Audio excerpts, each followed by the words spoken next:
Welcome to Women in Leadership Talk, where you'll hear from successful women who are empowering other women with their stories of adversity, resiliency, and success. And here is your host, Vicki Bradley, founder and CEO of Women in Leadership Empowered.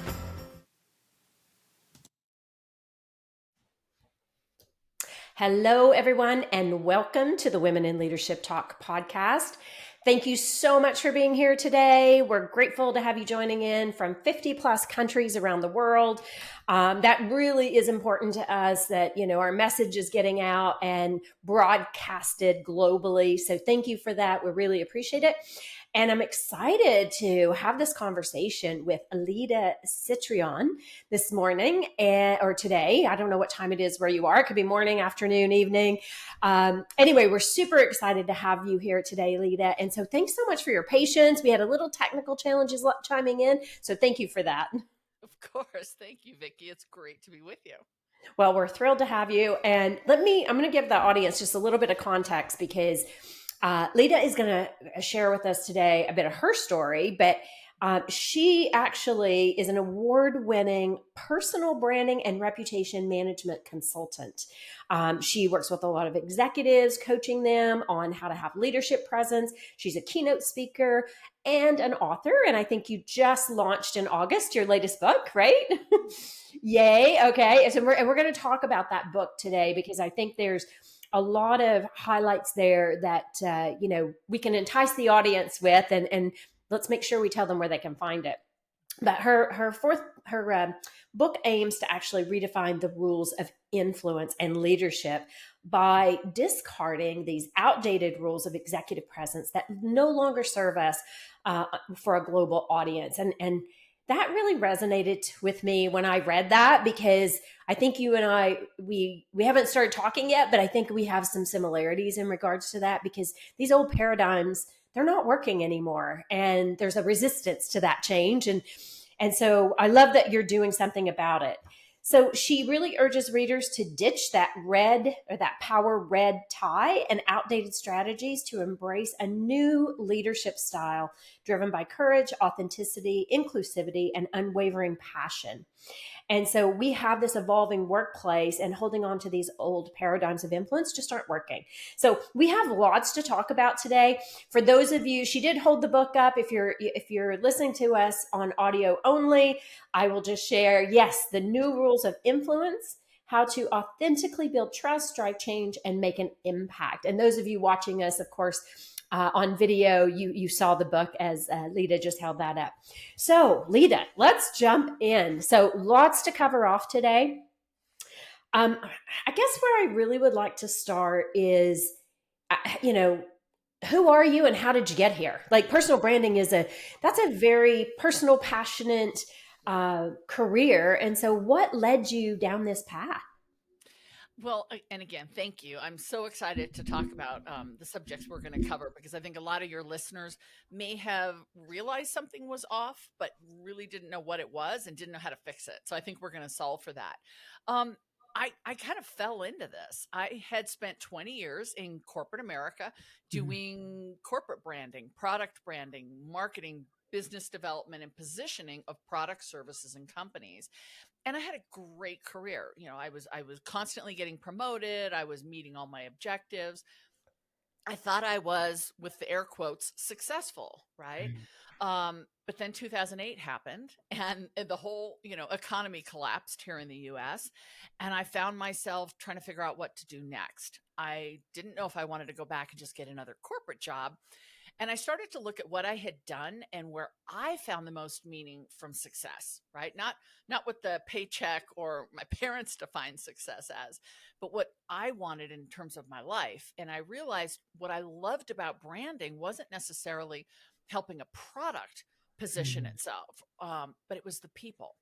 I'd always been coaching and guiding executives and spokespeople and leaders to position themselves. And in 2008, Vicki, nobody was talking about personal branding. I was constantly explaining what this was. But that's really where I thought there could be an opportunity to help people use the same techniques I'd used in corporate. Now, what's funny is if you think about 2008, everyone was losing their jobs. People Yeah. were losing their heavily mortgaged homes. I mean, people were in collapse, and what they were looking for was a way to hold on to a job, get a better job, or find a job. Yeah. And personal branding solves for that. So I would love to say that I sketched this out on the back of a cocktail napkin and it was so brilliant that I saw the no, there was a lot of divine intervention here, but it really started me on something that has just grown ever since. And it's definitely a passion project. You mentioned your podcast reaches people in over 50 countries, which is fabulous. There's 20 I need to catch up to because I work in over 30 countries. Oh, amazing.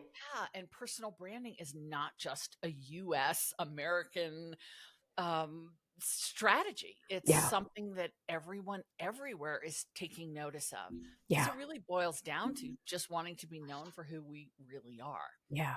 Yeah, I love that. And I mean, in the work that I do as well, like we always talk about what is your personal brand? Mhm. How do you want people to see you? And I think sometimes people they have this maybe a misconception that personal branding is only for, the most senior people. But it's really, and correct me if I'm wrong on this, but it's really your way of being in the world and how are you showing up and how do you want people to talk about you, right? Whether you're in the room or you're not in the room. Well, exactly. And there's that idea that it's somehow a Kardashian thing or Yeah. politicians. It's about controlling the narrative. Ironically, I wrote a book by that title. And it is in a way because it is about making sure that people perceive you the way that you want. And Yeah. perception, I say I'm in the perception business more than anything because perception exists. People will judge us, they will form opinions, they Yes. will create beliefs and sometimes stereotypes and biases about who we are. And there's a rule of thought that says, well, just it is what it is and I'm just going to be me and the chips fall where they may. That doesn't sound very strategic to me. I like Yes. to do everything I can to affect and drive the perception in the way that I want. Yeah. People are people. We can't control them. I mean, Yeah. legally, but if you've ever been married, you might know you can try to control people, but we can definitely impact and influence the way that they judge us. And we can Yeah. do that in a way that's positive, that allows us to do more and give more because the perception is positive. Yeah. Yeah. No, I love what you're saying. And I think that's so true. And what really struck me was this your passion around authenticity, right? And because eventually you do show up as to who you are. So you might as well come out of the gate Yeah. being who you are, right? And so that's like I try to explain that to clients that I work with regards to, it, and we've all lived it, right? You spent time in corporate. I spent time in corporate. I spent a lot of time in this masculine attributes, being aggressive and, like kind of like you make things happen and we work twice as hard. But I think for women in particular, Mhm. especially where we are in the world today, we desperately need more of that authenticity and you being who you really are so that we can make the necessary changes. So how do you do that, Lida? How do you still rise and be authentic and have that, that presence that resonates with who it needs to resonate with? I think there's a lot in that question. I think Mm, the first thing that comes up for me is authenticity and being authentic the right word. And I do admittedly use it because I think it's become part of our vernacular. In the book, in one of the 10 rules is to be real. And I mhm. share that I didn't want to call that be authentic because kind of like innovation, it's getting a little overused and it is hard to identify what that might mean. I know what it means to be real. If I'm giving you a real answer, if I'm speaking from my real voice, if I'm going to get real with you, I know what that means. But what is my authentic voice? What does Mhm. it mean to be authentically me? We spend all this time and effort to self actualize and build self awareness, but are we really getting there? So I'm trying to make the rules a little bit simpler. Just go, look, just be real with people. If you don't know an answer, just say, I don't know, but I'll find out. Yeah. Right? There's so much amazing, humility and trust and credibility that comes from that. Huge. Speaking from your heart. Don't jump into a conversation on social media just because it's trending if you really don't have a passion for it. Yeah. Don't try to advocate for a community that you have no interest in beyond what's commercial.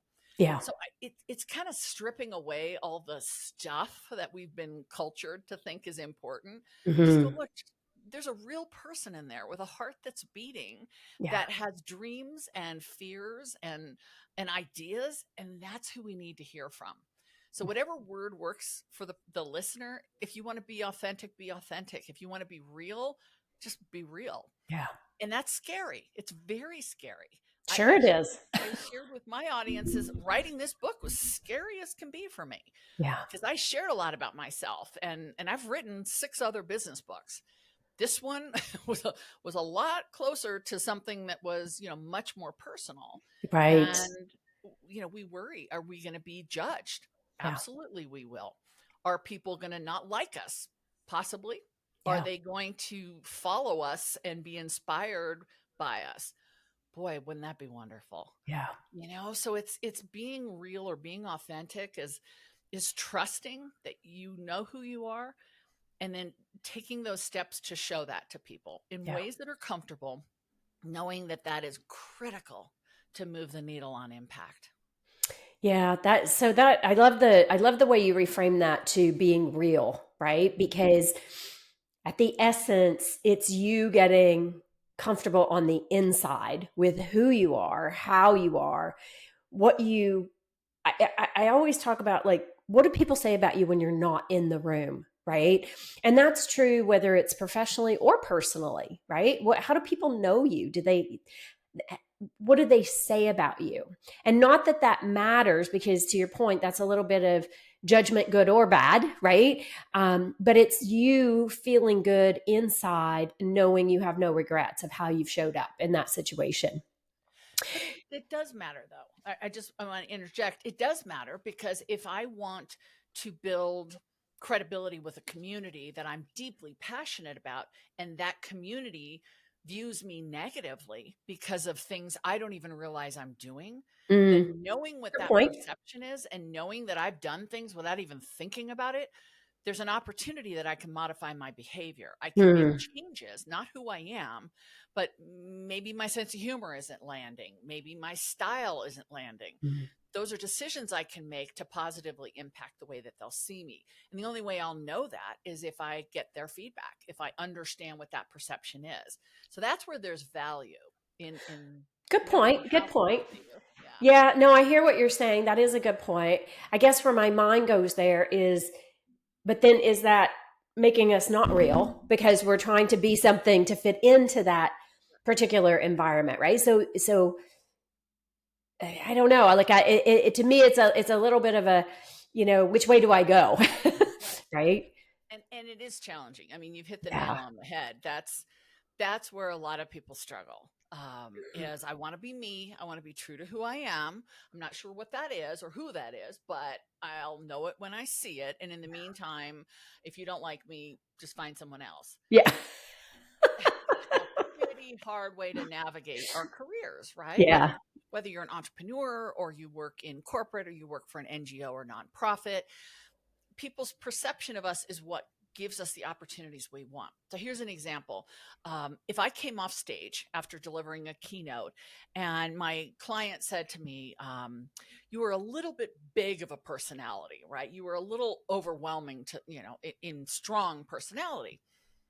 I'm okay with that. Like, that's who I am. I'm 6'1". I'm an extrovert. I'm passionate about what I do. I'm a Gemini. I'm going to be a big personality. I'm not going to change that. And I'm going to maybe even lean into it. But if I got off stage and my client said, you really didn't connect with your audience, the Mm. examples you shared didn't resonate, that's feedback I'm going to take seriously, Yeah. because I know where I'm headed in terms of my legacy and my desired reputation, the brand that I'm building, and connecting with my audience is really important.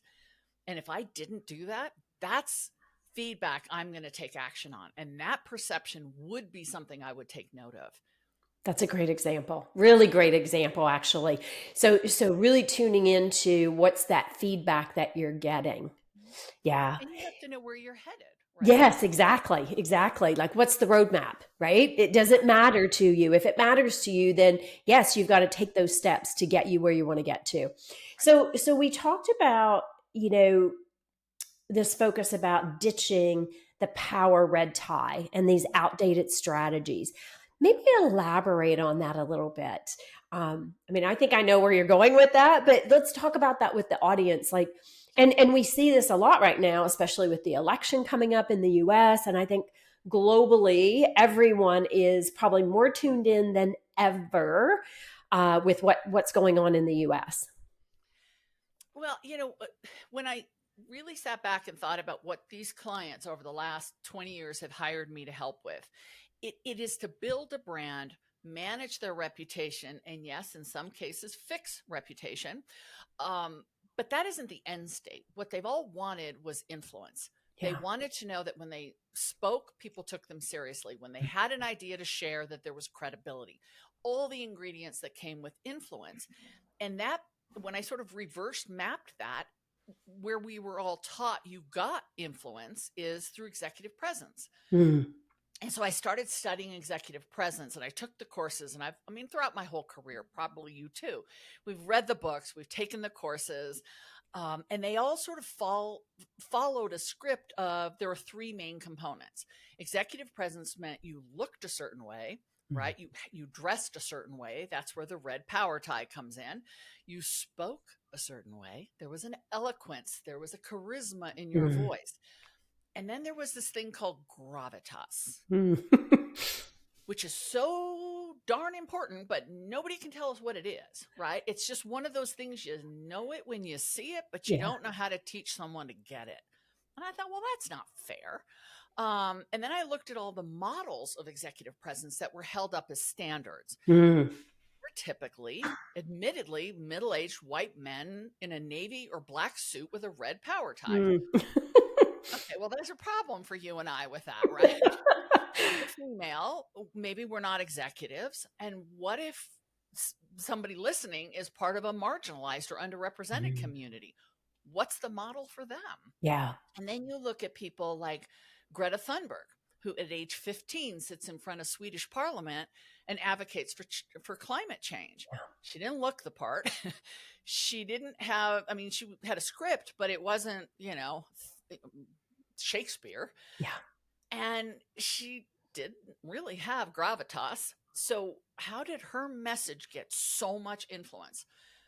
And then we look at companies today, small companies, big companies, and we see people at the top having so much less influence and clout than people lower down, Yeah. who they don't have the authority, they don't have the rank. But boy, when they say something, people listen. Mhm. So this whole model has shifted. And maybe it was the pandemic. Maybe some argue it started with social media, where all of a sudden everybody had a voice. Mhm.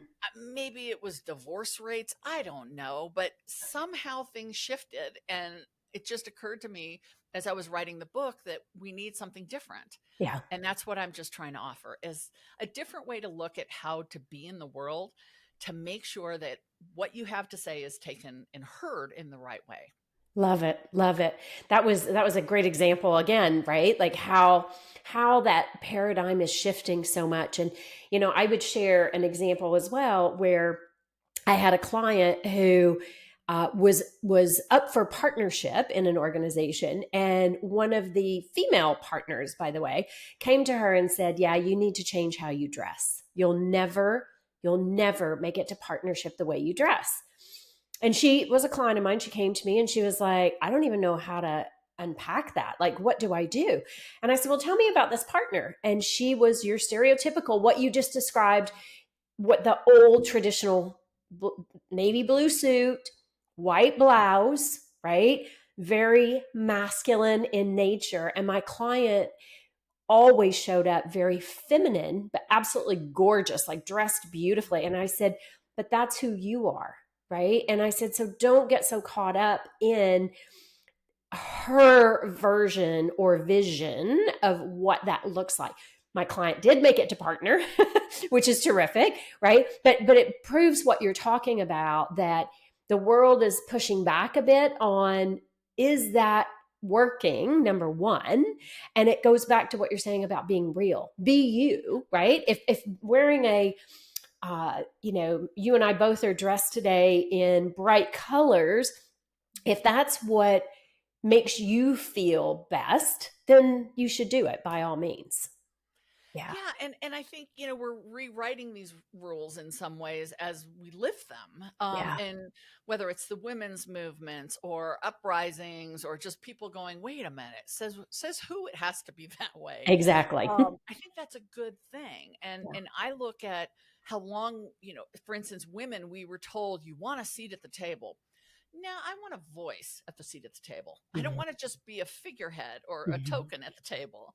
I want my opinions and my ideas to be validated and Yeah. acknowledged. They don't all have to be adopted, but I want to be able to contribute. But that also means there's a responsibility on me. And so in the book, what I sort of unravel is, what do I have to bring to the Mhm. table? There's clarity, there's consistency, but I can't just show up and try to be the loudest voice in the room. Mhm. I have to not play by other people's rules, but I have to represent myself in the best way Yeah. to make sure that my brand is solid. Yeah. Love that. Love that. So let's talk about the book. Okay. So you just launched recently in the last, 2 months. So why should people buy this book? You talk about the new rules of influence.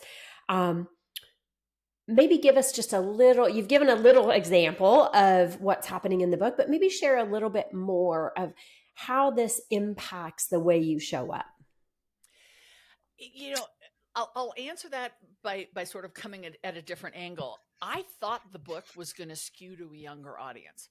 I really did. And I had all my marketing aligned for that. And then people who read the book said it's actually for a mature audience as well. Because I think, maybe you put yourself in this category. I tried to be what everybody else wanted me to be for a Mm, long time in my career. And, I laughed at the jokes I didn't understand. I tried to dress like your client the way that they told me. I remember a partner, I also worked at a law firm, who sat me down once and said, I need to say please and thank you in my emails more. And I thought, okay, admittedly, maybe I could, but would you really say that to a guy? Like, yeah, I don't know. exactly. Kind of came across wrong. But I never knew kind of how to find my footing. Yeah. So everybody was telling me be me, but I didn't know how to do that. So the book really, it makes it consumable because I break it down into 4 different areas. Before you can want to have influence, you have to know why you want to have influence. Mm, And that really starts inside out. It's a very hard section to read because the questions are very profound. mhm. And people tell me they read it, then they go back and read it, then they outline it, then they start taking notes. I'm like, okay, but get to the next section. um, then we have to know who we want to influence. We don't get to influence everybody in the world. And that's not really where impact comes from. So, who do you want to influence? Who are the people you are so passionate about? One of the things I share in here is for 15 years, I've worked with our military here in the United Mm, States, actually in other countries as well. But that's because I saw a need and it aligned with my purpose, which is part of my why. And I found a way to build myself into a community I don't come from. yeah. And that's wonderful. We see people wanting to do that all the time. It's not enough to just say, I support you. I'm an ally. I believe in you and I'll advocate for you. You have to know what you're talking about. Yeah. And so it's kind of like going through that process. And then the second or the third and the fourth are, how do you want to influence and where? Yeah. We can't be influenced by you if we don't see you. Yeah. And that does mean moving to the front of the room instead of always sitting in the back. It means taking the chance and raising your hand. Yes, somebody might laugh. Yes, they might, roll their eyes. But what if you have something to share that is the exact thing the world needs to hear now or your team needs to hear now? And you hold on to it instead of sharing it. That's so unfortunate. So the book is written in a very conversational style, which was a lot of fun for me.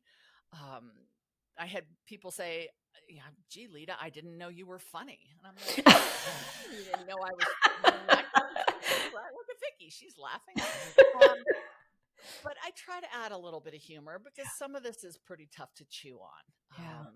But it really is a call to action to help people kind of sit a little taller and Yeah. maybe believe in themselves before the world catches up. Yeah, I love that. Oh my gosh, that's so powerful.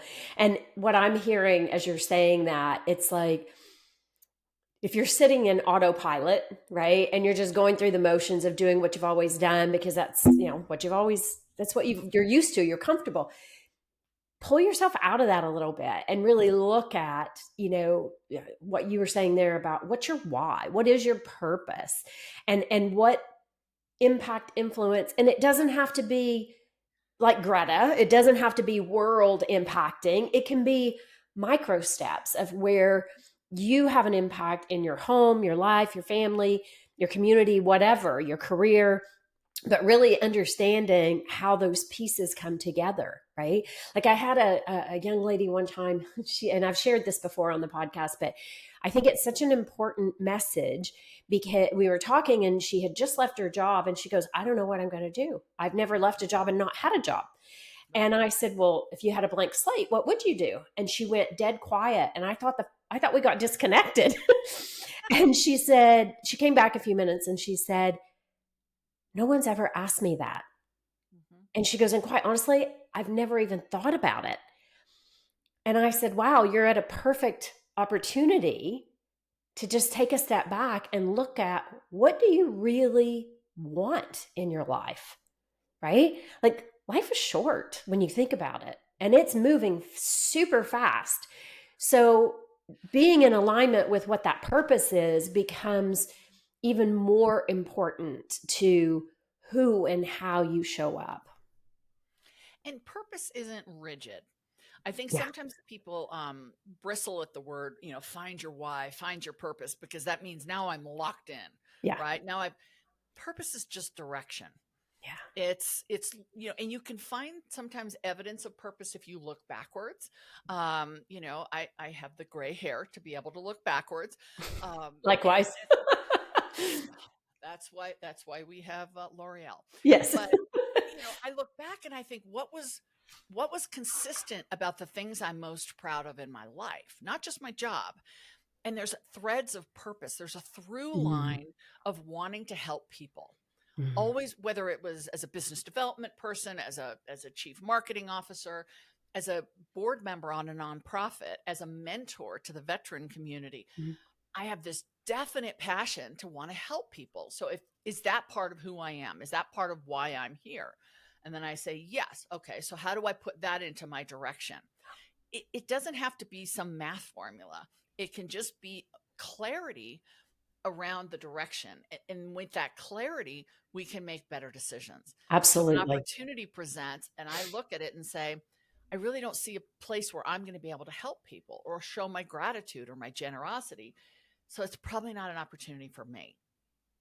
And then we can make better decisions. And when we go back to brand is all about consistency. It is not about being perfect because we can't be perfect. We're human, but we should always be consistent.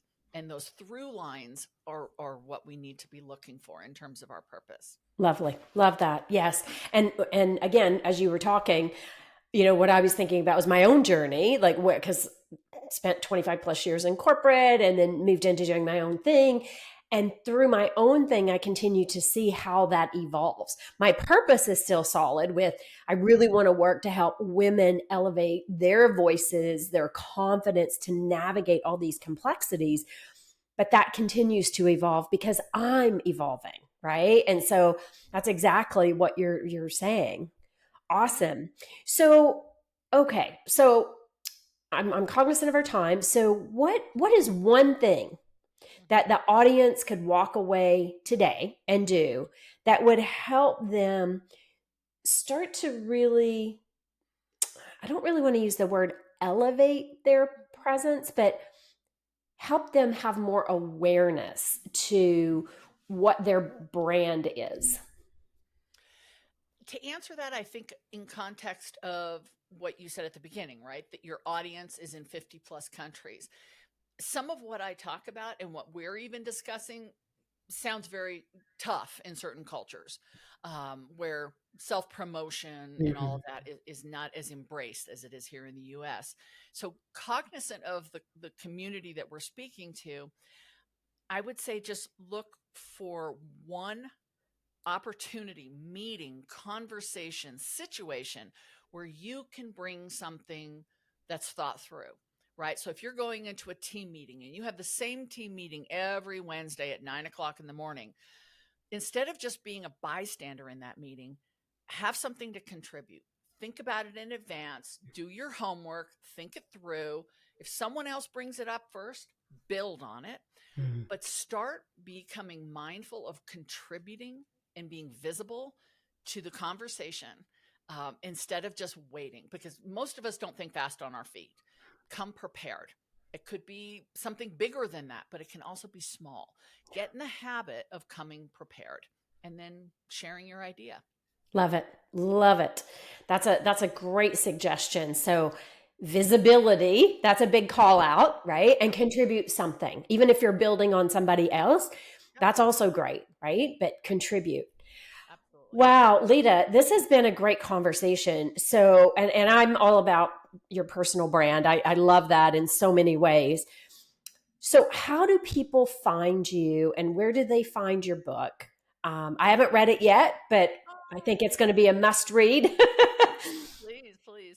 I'm pretty easy to find on social media. I'm on every platform. And my website is lida360.com, and it's LIDA360.com.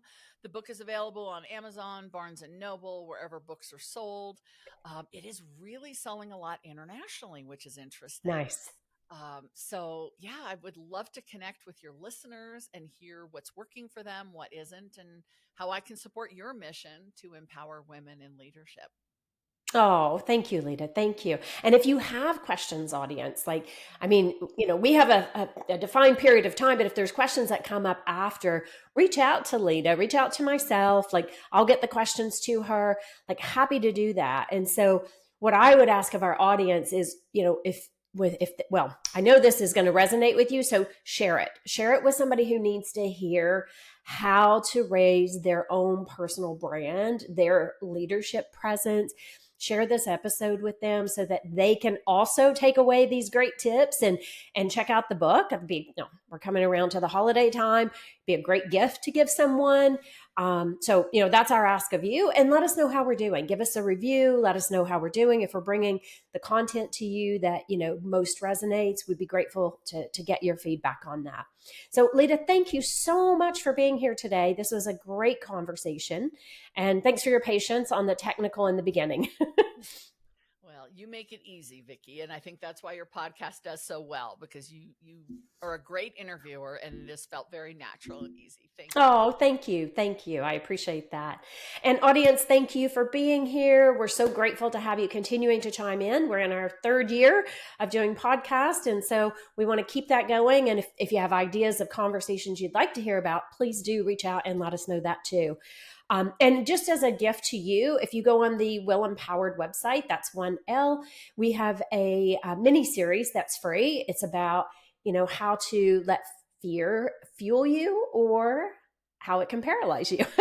We also talk about habits in that little mini series. So it's our free gift to you if you want to check that out on our website. Thank you, everyone. We're grateful to have you, and we look forward to seeing you on the next WIL Talk podcast. Lida, thanks again, and we hope to see you soon. Take care. Thank you for joining us for WIL Talk, sponsored by Women in Leadership Empowered. To learn more about our programs, please visit www.willempowered.com. We look forward to seeing you in our community.